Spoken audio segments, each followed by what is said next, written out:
Hello, you beautiful people. It's been a while since I've played Remnant, so I'm a little bit rusty, so I'm hoping you forgive the footage. I'm playing on Apocalypse to really test out some damage numbers, because I've been watching a few streamers doing some speedrunners and trying to get as far as they can in survival, etc, as well as doing a bit more research into various build types. And I've noticed that a lot of people use 2-piece Slayer, the Black Rose Amulet, and Leto's. And the reason for this is Leto has a true multiplier on it, which is enemies targeting you take 15% more damage, and this applies on a true value. It's literally bolstering your weapon damage and output by 15% for everything that is targeting you, which does potentially make it a very, very powerful matchup.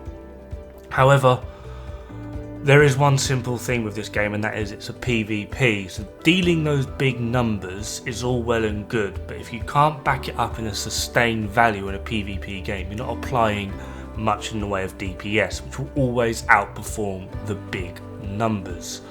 So I tried to find a way in which you could easily beat this, and to my surprise it was easier than I thought. So I actually sat there doing this, and every time I took a shot I wrote down the numbers. You can probably hear me going through my notebook right now, which I'm not sorry for. So using Slayer with Gunslinger Charm, my average hit, the little white number, was 561, where with using Black Rose with Leto, it was 645. So already we are establishing that the Leto armor, that extra 15% on the true base value, is a lot more worthwhile hit for hit. A crit was 1065 using just normal Slayer, but with Black Rose Leto it was 1225. A headshot was 1448 with Slayer and 1665 with the Black Rose Leto, and then a critical headshot was 1751 with Black Rose Leto 3165. So far all we've really done is confirm that the Black Rose Leto shot for shot will do more.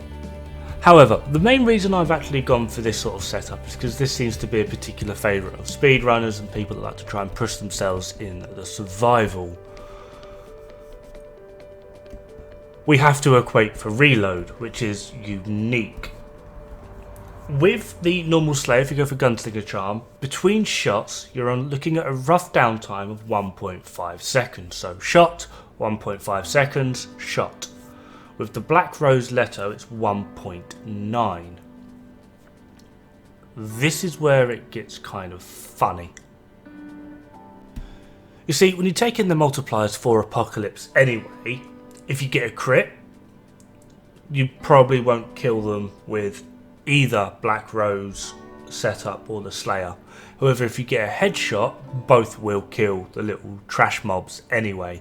Against the more heavier units, the elites, the archers, etc, it's still going to take 2 shots regardless of build, the difference being that running Slayer with reload, you're going to get that kill quicker because you do have reload speed. Against the full-on elites, such as the Gorefist looking gits, neither build is really going to help you because it's more about sustaining your damage, in which case the reload speed is going to perform better. However, against bosses, if you're actually going to go for maximum output, the Leto armor actually won't help you. To actually put them on equal basis, you have to put them over a duration of time, and to put them on equal terms, having to use the Leto armor, I have to use it as a times 10 multiplier, so over 10 seconds. But for the reload speed, to put it on equal terms, I'm actually putting it at 9.1 seconds, because the overall DPS is higher by literally just under a second, 0.9, which means if the target you're shooting is going to take more than 10 seconds for you to kill, Leto helmet is doing nothing for you. In fact, at that point it's more of a hindrance. You're losing damage.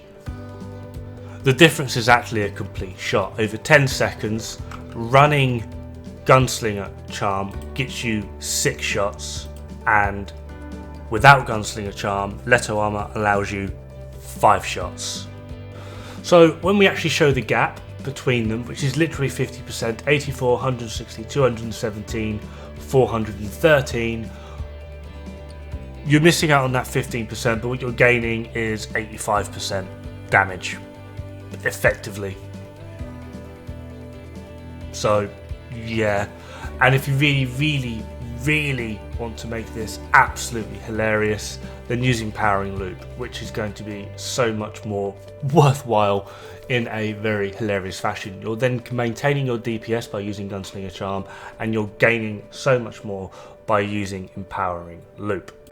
Now, to make up the difference in the reload that Black Rose would have to do, it's literally got to fire an extra 3 shots just to keep up with the DPS of utilising Empowering Loop with Gunslinger Charm. Read into this what you will. It's just weird. I've had several people come to me, they're decoding the math as well, and they found this, that and the next thing. They're literally just trying to get the biggest damage number going, which is fine if that's the way you want to play, but it's really not going to help you if you don't understand that DPS is going to beat overall damage every time. If you're dealing 3000 damage, great, but if I'm dealing 2000 damage but I can get 2 shots into your 1, effectively I've just dealt 4000 damage, which is still 1000 more than you. It's DPS, you've got to look for the average highest DPS, of which case for the sniper, what I have just shown here, Empowering Loop, Slayer, Gunslinger Charm, and then if you want, go for something like Devouring Loop just for the chance of the cheeky crit. Personally, I wouldn't, because you don't really have much put into that crit chance. You're looking at maybe base 30%, if that. And then on top of that, you got to get that lucky 4% inside. You may get that once a map going into probability, but that's an entirely different story. For me, it's not worthwhile, but still, play your way, have fun, good luck, don't die. It's bad for the health.